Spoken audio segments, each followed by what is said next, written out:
Hello everybody, the Lawn Gnome is here. And who are you?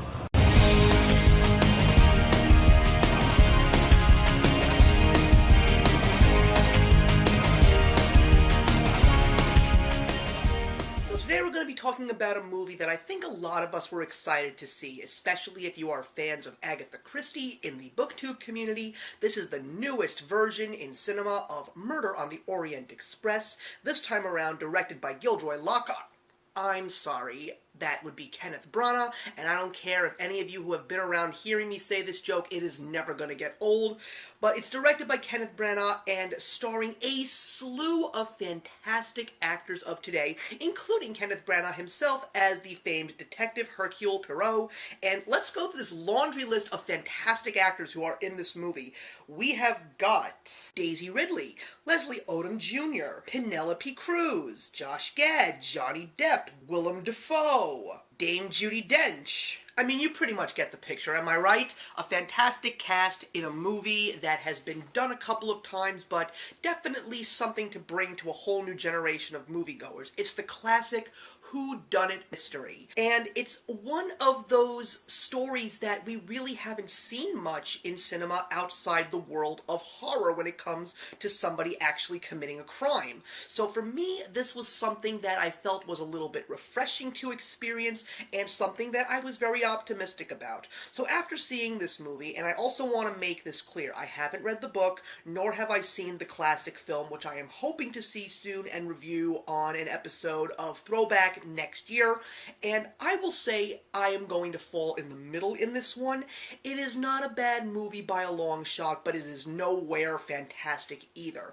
It is entertaining, it is enjoyable, it's got a fantastic score from Patrick Doyle, and if there's anything that I could say that is the biggest driving force in this movie, it is without a doubt the acting performances. Whether they were on screen for numerous amount of time, or whether that they were just there for a couple of minutes, every person who was given a chance to strut their stuff on the screen did their job, and they did it very well. A lot of people will definitely enjoy the fact that this is a very diverse cast. It's not extremely diverse, but it's definitely got a little bit of every background in this film, and what is very interesting about that is the fact that since it takes place in the early 1930s, right before World War II, they play in all of those specific concepts of race, religion, and ethnic background very tastefully and actually historically accurate, if you really, really want to get down and deep in regards to that. The murder mystery is also lots of fun. It's got some comedy in it, it's got some great suspense, it's got a really entertaining vibe to it.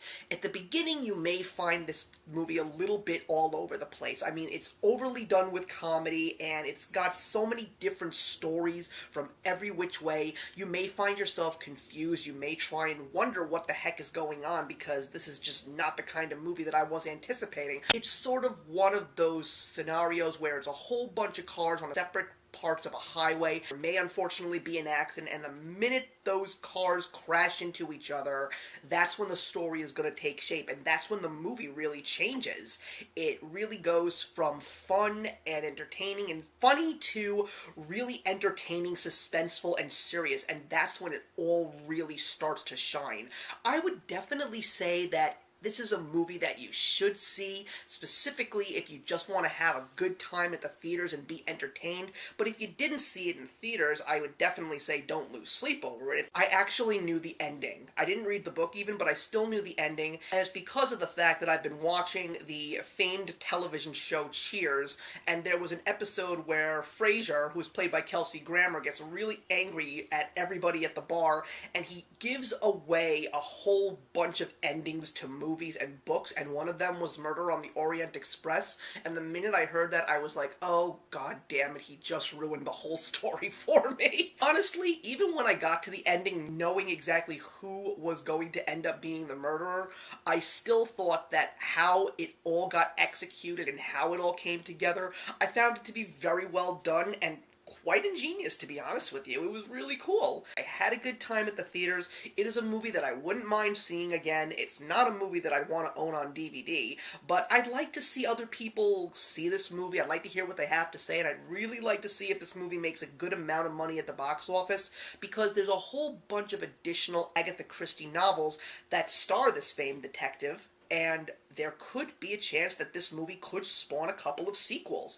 And would I like to see Kenneth Branagh direct another one? Sure. Would I like to see him alongside a whole bunch of other famed actors of every which way? Absolutely. I think we'd have more fun, and that's what I really like when I go to the movies. I want more fun at the movies. So yes, Murder on the Orient Express, very entertaining, not the best movie that I've seen, but I will give it an admirable 2.5 stars out of 4, just because of the fact that I did have an okay fun time at the theater. So thank you very much for watching, everybody. Please put your comments in the box below, and let's discuss Murder on the Orient Express, and I will see you in the next one. Hey, thank you so much for stopping by my channel today. If you're new here and want to see more of what my channel has to offer, please click on the link to my last video, or hit that subscribe button to be kept up to date with all of my uploads. Content of all sorts is posted here quite often, so trust me, you do not want to fall behind. I will see you in the comments, and actions speak louder than words.